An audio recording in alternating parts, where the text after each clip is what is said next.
है ज़्यादातर दुनिया में जो कंडक्ट हो रहा है वो अंग्रेजी में। तो ठीक है, एक बच्चा जो होता है, जो माहिर तालीम और माहिर नफ्सियात कहते हैं कि एक जो बच्चा होता है जो स्कूलिंग एज में होता है 5-6 साल की उम्र, उसके जहन की कैपेबिलिटी इतनी होती है जैसे स्पंज होता है, हर चीज़ को एब्जॉर्ब कर रहा होता है, तो वो एक वक्त में 4 ज़बानें सीखने की सलाहियत रखता है।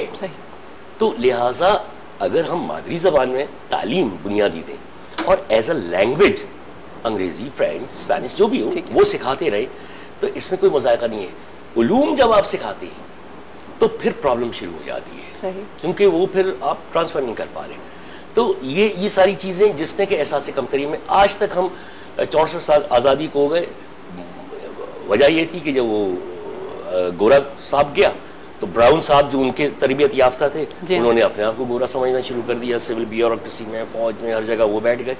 तो उन्होंने कहा कि भाई गोरा ये करता था, उन्होंने भी ये सब शुरू कर दिया। तो कोई तरक्की, कोई एक इसी वजह से मैं हम लोग इतनी प्रॉब्लम्स में। हाँ, तो अब कराची शहर की डेमोग्राफिक्स बिल्कुल मुख्तलिफ है। कराची बेसिकली जो था वो तो एक बहुत छोटा सा टाउन था ना, मछलियों का, माई कुलाची के नाम पे। उसके बाद चूंकि पोर्ट सिटी था, थोड़ी बहुत बिजनेस होने लगी। क़याम पाकिस्तान के वक्त कराची की आबादी जो है वो 3 लाख से भी कम थी। अब इन्फ्लक्स शुरू हुआ बाहर से लोगों का, हर जगह से। पाकिस्तान बन गया, वाहिद पोर्ट था, तो बिजनेसमैन भी आने लगे, सब आने लगे, और फिर महाजरीन भी आने लगे। तो आहिस्ता आहिस्ता ये शहर बहुत बड़ा हो गया। अब चूंकि इस शहर की जड़ों से कोई वाबस्ता नहीं था, सब बाहर से आए थे, अब अपने आप को प्रूव कैसे करें? देखिए, जिस जगह आप पुश्तैनी तौर पे रहते हैं ना, तो वहाँ मैंने इंडिया में देखा है, अब वो पुश्तैनी रह रहे हैं ना, चारपाइयाँ हैं, मूड़े पड़े हुए हैं, घर मेहमान जाते हैं, वहीं बैठा, वही इंटरेक्शन हुआ, चेंज नहीं किया। इस वजह से उनको ये पता है कि सबको पता है हम कौन हैं, हमें किसी शो ऑफ की जरूरत नहीं है। हम लोग तो शो या आप और चले जाए, मतलब लाहौर वगैरह में बदकिस्मती से ये सब कल्चर आने लगा है, लेकिन मुझे अपने बचपन का लाहौर याद है। मतलब वहाँ वही सिंप्लिसिटी थी, कोई इंफीरियरिटी कॉम्प्लेक्स नहीं था कि मैं मुजंग में रह रहा हूँ, या मैं गुलबर्ग में रह रहा हूँ, या मैं समनाबाद में रह रहा हूँ। ठीक है, इसी तरह से घर होते थे, बिल्कुल सिंपल सादा से, क्योंकि सबको पता था जो आदमी जहाँ रह रहा है वो सदियों से रह रहा है। अंदरून शहर आप चले जाइए, उनकी जो 300 साल की हिस्ट्री है उनकी फैमिलीज की जो वहाँ रह रहे हैं, तो they never had to prove कि हम क्या है। अच्छा अंजुम साहब, आपको लगता है कि ये आपके अंदर की चीज होती है? अगर आप अपने अंदर से इस चीज को मार दें कि जी लाइक हमें कॉन्शियस नहीं होना, हमें कॉम्प्लेक्स में नहीं जाना है, और हमें 100% अपना तालीम, देखिए ना, तालीम आज से 20, वैसे तो मैं चलिए 32-33 साल बाद पाकिस्तान आया, तो मैं 20-25 साल पहले की बात कर रहा हूँ। जिस जगह हम बैठे हैं यहाँ पे प्रोग्राम कर रहे हैं, यहाँ से अगर आप ऐसे करके यूं करके कंपस से 1 मील का यूं दायरा करें ना, तो यहाँ कम से कम 13 या 14 किताबों की दुकानें तो मुझे याद है, जहाँ से हम किताबें खरीदते थे। सही, ठीक है। अब आप मुझे कोई एक किताबों की दुकान यहाँ बता दीजिए। सही बात है। वो किताबों की दुकानें आहिस्ता आहिस्ता डिमिनिश होके उनमें फास्ट फूड खुल गया, जूतों की दुकानें बन गई, कपड़ों की बन गई, कमर्शियल, ठीक है ना जी। मतलब ये है कि जब आप मुताले से, और वो जो 25-30 साल पहले की सोसाइटी थी वो इतनी सेग्रीगेटेड नहीं थी जितनी आज हो गई है, जैसे आपने कहा कॉम्प्लेक्स सोसाइटी हो गई है, और एहसास कमतरी का शिकार हो गए लोग। इलाकों से हैसियत का, इंटेलेक्ट का और जहनी मयार का अंदाजा करने लगे, और ये होता है मसनूई सोसाइटी में जो हाउस ऑफ कार्ड्स होते हैं वो फिर गिरता है, वो गिरता है। आप कार्ड्स का घर बनाते रहिए, कार्ड्स यूं करते रहिए, एक हल्का हवा झोंका आता है वो गिरेगा, बिल्कुल। तो ये गिरने की स्टेज आती है, क्योंकि ये जब पोलराइजेशन बहुत बढ़ जाती है तो फिर अब शहर वाज़े हिस्से में 2-3 हिस्सों में डिवाइड जो हो गया, ये सबसे खतरनाक चीज़। अच्छा, एक ब्रेक पे जाते हैं, और मेरे ख्याल से इस इतने छोटे से टाइम में ये समझ में आया कि अगर हम जो हम हैं अगर हम उसी तरह से जी के देखें तो मेरे ख्याल से सब कुछ पॉसिबल है।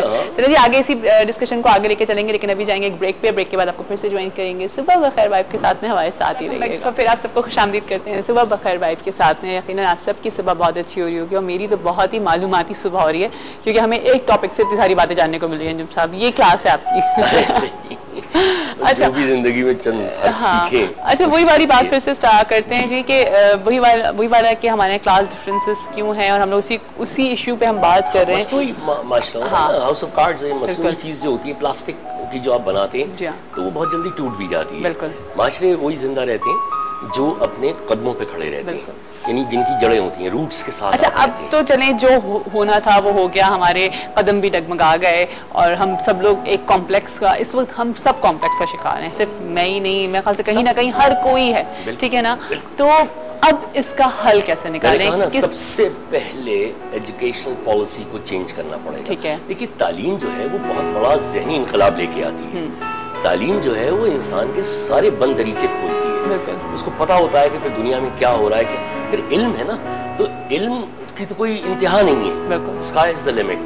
तो जब तक तालीम नहीं होगी उस वक्त तक आप बुनियादी चीज़ों को तब्दील नहीं कर सकते। सही। चाइना में भी जब माओ ज़ेडुंग अपना इनकलाब, सुर्ख इनकलाब लेके आए थे, कम्युनिज्म था, बहुत से लोग कम्युनिज्म को बुरा समझते हैं, बहुत से अच्छा समझते हैं, लेकिन जहाँ उसने एक आयरन हैंड तो रखा था, क्योंकि वो अफीनियों की नेशन थी चाइनीज, कभी भी उन्होंने ये सब तरक्कियाँ नहीं देखी थी, लेकिन उसने आयरन हैंड रखा, लेकिन उसने तालीम सबसे पहले आम की। सही।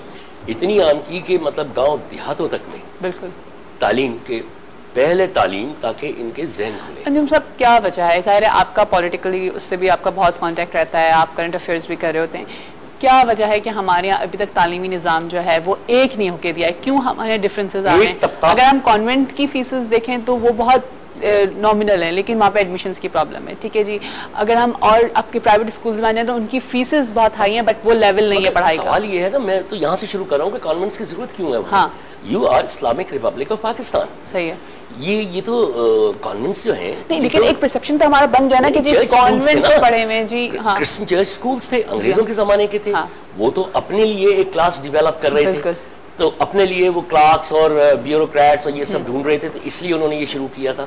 अब तो हमें जरूरत नहीं है ना। Now we are Islamic Republic of Pakistan, हमारा एक आइन भी है, सब है, और आइन में 2-3 बातें जो हैं वो लिखी हुई हैं जो कि स्टेट का, रियासत का फर्ज होता है अपने शहरी को देना। सबसे पहले उसको अमन आमा और सिक्योरिटी देना होता है, तालीम देना होता है, और सेहत का शोबा होता है। तो आपको लग रहा है कि तीनों चीजें मिजरेबली फेल हो गई।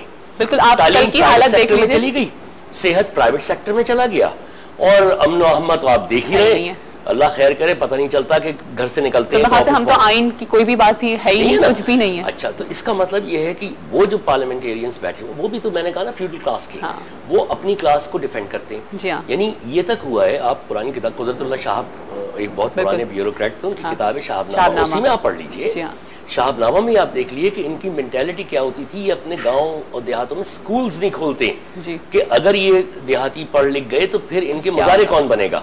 सो मच सो कि वो कहते हैं, मैं जब झंग का डिप्टी कमिश्नर था तो एक साहब आए मेरे पास, कोई जमींदार थे बहुत बड़े से, खैर मैंने बुलाया, उनसे पूछा क्या बात।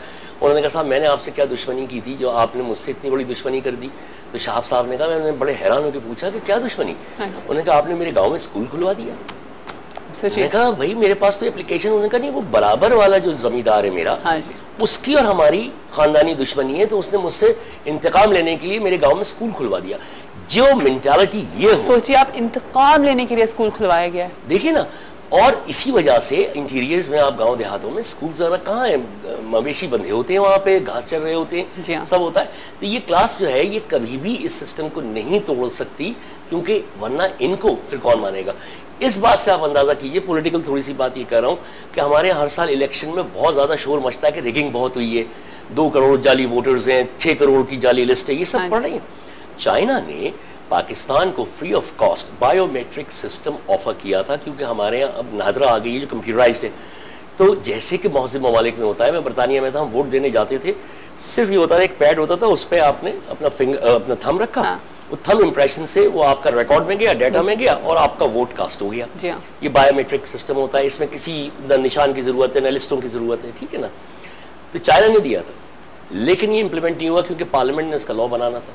पार्लियामेंट में वो सारे वो बैठे हुए जिनके वोट बैंक इस किस्म के हैं, ड्यूबीज, तो इस वजह से वो कभी भी तरक्की नहीं आने देंगे, ना तालीम में आने देंगे।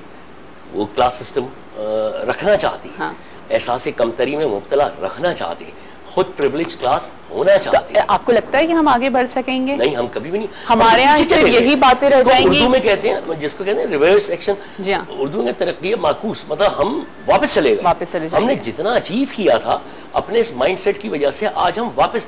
आप आज मुझे बता दीजिए हमारे यहाँ सनत और हिरफत का क्या आलम है, इंडस्ट्रीज का, बिजनेस का क्या आलम है? बिल्कुल। किसी भी इल्म का क्या। 1947 के बाद ये बताइए कि पाकिस्तान में कोई ऐसी शख्सियत पैदा हुई है जिसको हम कह सकें कि ये आलमी मयार की, यानी यानी जो हमें पाकिस्तान से पहले जो मिलते थे, वो एक हसरत मोहानी हमें नहीं मिलता, एक इकबाल नहीं मिलता, एक फैज़ नहीं मिलता, एक कायदे आज़म दूसरा नहीं मिलता, एक या उनकी साइड पे चले जाइए, एक गांधी नहीं मिलता आपको, एक नेहरू नहीं मिलता, कुछ नहीं। ये सब वो थे जो प्री पार्टीशन डेज की पैदावार थे, पार्टीशन के बाद आहिस्ता आहिस्ता मर गए, लेकिन कोई नई तो डेवलप ही नहीं हो पाया, इसलिए कि सिस्टम्स ही यहाँ के मेरिट्स का रास्ता रोकते हैं। हमारा तो सिस्टम ये है ना कि अगर कोई बंदा अगर टैक्सी में जा रहा है या बस में सफ़र कर रहा है तो उसको बड़ा अजीब बंदा, अच्छा तुम्हारे पास गाड़ी नहीं है, या अगर किसी के घर में AC नहीं है तो अच्छा तुम, अरे यार लाइक, या किसी के पास कोई अच्छा मोबाइल फ़ोन नहीं है तो आई मीन तुम आईफोन नहीं यूज़ करते, तुम इस वजह से कि वो एहसास कमतरी का शिकार एक पूरा माशरा तरतीब दिया जा रहा है, जहाँ पे शनाख्त जो है वो सिर्फ और सिर्फ शो ऑफ से और दौलत की नुमाइश से रह गई है। सॉरी, थर्ड वर्ल्ड का सबसे बड़ा अलमिया यही है। जो इलाके डीकॉलोनाइज हुए, अफ्रीका में देख लीजिए यही हालत मिलेगी, जब कहीं फ्रेंच और ये पूरी दुनिया में कहीं अंग्रेज थे। थर्ड वर्ल्ड की बात कर रहा हूँ, जो कॉलोनीज रह चुके हैं, बड़े सगीर देख लीजिए, कहीं देख लीजिए, उन्होंने ये जो क्लास सिस्टम अंग्रेज बना के गया था उससे वो छुटकारा नहीं पा सके एहसास कमतरी में। हाँ, लीडरशिप अगर अच्छी हो, मैं आपको मिसाल दे रहा हूँ मलेशिया की, मलेशिया भी तो कॉलोनी था, मलेशिया भी एक बड़ा जंगज़दा ये था, और इसी तरह था जैसे दूसरे फारिस के मुल्क होते हैं, मतलब टूरिस्ट डेस्टिनेशन। लेकिन एक महातीर मोहम्मद के आने से, एक लीडर के आने से उस मलेशिया की साइकी बदल गई। मैं एक मरतबा मलेशिया कोलालमपुर जब गया था, जब महातीर मोहम्मद नहीं था, ठीक है, उस वक्त it was just an entertaining town जो होता है टूरिस्ट वगैरह का। हर आदमी जो है वो डॉलर्स के पीछे भाग रहा है, ये कर रहा है, वही किसी तरह से मुझे बाहर भेज दो, कोई कह रहा है मुझे डॉलर्स में पैसे दे दो, कोई कह रहा है मुझे पाउंड्स में दे दो। और एक मलेशिया वो था जो मैं महातीर मोहम्मद के आने के बाद किया था। हाँ। इतनी प्राइड आ गई थी उस कौम में, इतनी प्राइड आ गई थी, इतना कि अगर आप उनको डॉलर में पे करो, वो कहते थे हमें रिंगिट में पे करो, वी आर मलेशियंस। मतलब एक लीडरशिप, उसने नई इकोनॉमी पॉलिसीज़ दी, उसने ये कॉलोनियल सिस्टम को तोड़ा, उसने अपनी जगह, अपने कौम, अपने मुल्क के लिहाज से साइकी डेवलप जो होती है उस लिहाज से कवानीन बनाए, उस लिहाज से आइन बनाया, उस लिहाज से इकनॉमिक तब्दीलियाँ लेके आया। आप देख लीजिए सब मलेशिया कहाँ खड़ा हुआ है, I mean standing high above in the Asian Nations, Asian tiger या जो कुछ भी उसको कह लीजिए आप। तो ये सब चीज़ें जो हैं ये एक ऐसी लीडरशिप से आती हैं जो मुखलिस होती है। लीडरशिप अगर सिर्फ इसलिए आती है कि वो अनड्यू एडवांटेज लेके अपने अपने क्लास को डिफेंड करें, पैसे बनाएं, फला करें, करप्शन करें, तो ये तो और सूरत हाल ख़राब हो जाएगी। यानी कि इसका मतलब यही है कि लाइक हमारे पहले लीडर्स को ही अपने अंदर से ये फ्यूचर सिस्टम खत्म करना होगा, अपनी साइकी को चेंज करना पड़ेगा, अपने माइंडसेट को चेंज करना पड़ेगा, जो हमने बना लिया है कि जी हम कुछ हैं, इस चीज़ को हमें ख़त्म करना है। Everything comes from the top. पानी भी ऊपर से नीचे बहता है। आप इस वक्त बैठी हैं माशाल्लाह, एक तहजीब याफ्ता खातून है, पढ़ी लिखी खातून है, अगर आप पीछे जाइए तो इसमें आपके घर का तरबियत और शऊर, आपके घर का बहुत बड़ा दखल होगा। घर में कौन होता है? जो बड़े होते हैं। जी हाँ, उन बड़ों ने आपको तमीज़ तहजीब सिखाई होगी, किताबों की तरफ रग़बत दिलाई होगी, सोचना सिखाया होगा। तो everything comes from the top. तो हर चीज़ बड़ों से लेके और फिर नीचे छोटों तक होती है। अब यहाँ हम खुद ही कंफ्यूज हैं, तो जैसा आपने कहा हमारे बड़े ही कंफ्यूज हैं ना, हमारे बच्चे वो बेचारे तो बिल्कुल ही कंफ्यूज हो गए। उनको तो यही नहीं पता कि वो 3 में है, 13 में है, क्या है। वो बात करते हैं, टेलीविजन देखते हैं, बाहर की दुनिया की बात करते हैं, वहाँ के कपड़े फैशंस ये वो करना शुरू कर देते हैं, लेकिन टेक्नोलॉजी पे ध्यान ही नहीं जाता कि उन लोगों ने तो ये चीज़ें इसलिए हासिल की हैं कि उन्होंने पहले अपने आप को इतना डेवलप किया और उसके बाद फैशन भी क्रिएट कर रहे हैं जिंदगी को।